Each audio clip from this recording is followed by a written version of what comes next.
Well, here we are. We're at the end of Module 2 in lesson number 4. And this is the lecture that I want you to pay attention to, okay? And then you're going to respond to it. There's so much to say that I could just drone on and drone on and drone on for hours upon hours about this class and about the content for this class. But I really just want to hit the highlights here, the things that if you leave my class, that you remember how important and how crucial these ideas are. And if you don't remember them, that you're going to struggle as an instructor or a teacher one day in your own classroom. So let's talk about this. First off, challenge knowledge. The only way students learn is when we challenge them. Whether it's the equilibrium or disequilibrium from Piaget, or it is Vygotsky's zone of proximal, oh darn it, yeah, a zone of proximal, whatever it is. Oh my goodness gracious, I'm having a complete total brain fart on that one.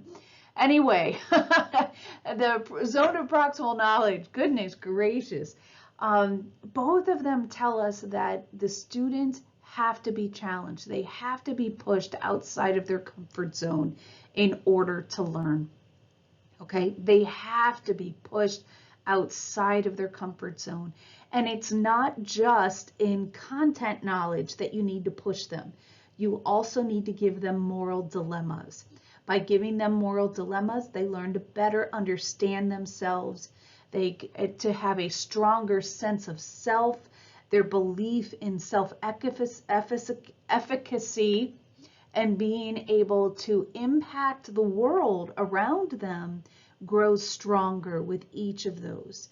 It's a combination of pushing them morally and also giving them the academic knowledge to be able to back up those moral decisions.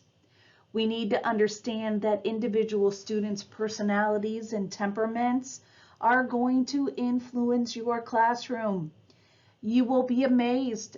You will have a student at least once who can completely change the dynamic of your entire class. And the days that student is absent, it is glorious because the negativity or the anger or the disruptions are not as strong. Temperament and personality are huge. You need to be able to identify those within your students so that you can adapt. It is crucial that you understand this. Students do not adapt to you. You must adapt to your students. Like, I find it absolutely hysterical, this whole concept of classroom management. Yeah, I agree. We can do things in our classrooms to help keep it, organized chaos. But in all honesty, the teacher doesn't control the classroom dynamic whatsoever. The students do. And good teachers adapt to the student dynamic and work within that dynamic to support and grow and help the students learn. The teachers who continue to try to force the students to be more like them, those are the teachers that scream and yell all the time. I'm dead serious. Think about it. Think about that teacher that screamed and yelled. You know you had one, probably two, even three for many of you.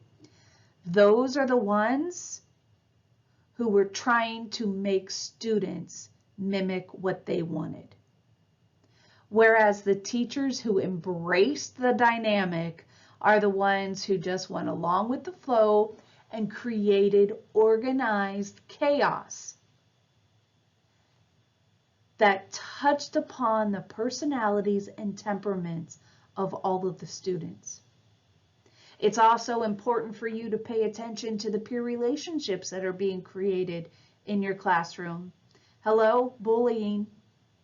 You are responsible for it. The courts have repeatedly said that school districts are responsible for managing peer relationships and making sure that students are not being silenced, that students are not being ostracized and isolated, that students are in healthy, positive relationships. And what does that mean? That means as a teacher, you need to teach them how to also be in healthy peer relationships. You can enter that into your classroom discussions. Weave it in there seamlessly so it doesn't feel like a lecture, but it's just part of the whole concept. And I know I've hit on this a lot, but man, diversity acceptance. You are not the most important person in your classroom. All of your students are. Get over yourself. You might be the SME in the classroom, you remember that subject matter expert, but you are not the most powerful culture. You are not everyone's gender. You are not everyone's sexual orientation. You are not everyone's race, ethnicity, or religion. You need to make sure that you are building a classroom that is accepting of all at all times. And that also includes disabilities, students that come to you with unique challenges that need help and assistance and support. And I'll be honest with you, if you start with them first and with the disabilities and how to overcome challenges with those disabilities, then guess what? You're going to foster diversity acceptance. You are going to provide students with a sense of self. You're going to miraculously develop healthy and positive peer relationships in your classrooms. You're going to address all of the personalities and temperaments within your classroom. And all of that allows you to challenge knowledge in a safe space for your students. So take a few minutes, if you need to, reread or re-listen to my whole little spiel here and think about it. Think deeply about it. And how does it influence and impact you as an educator?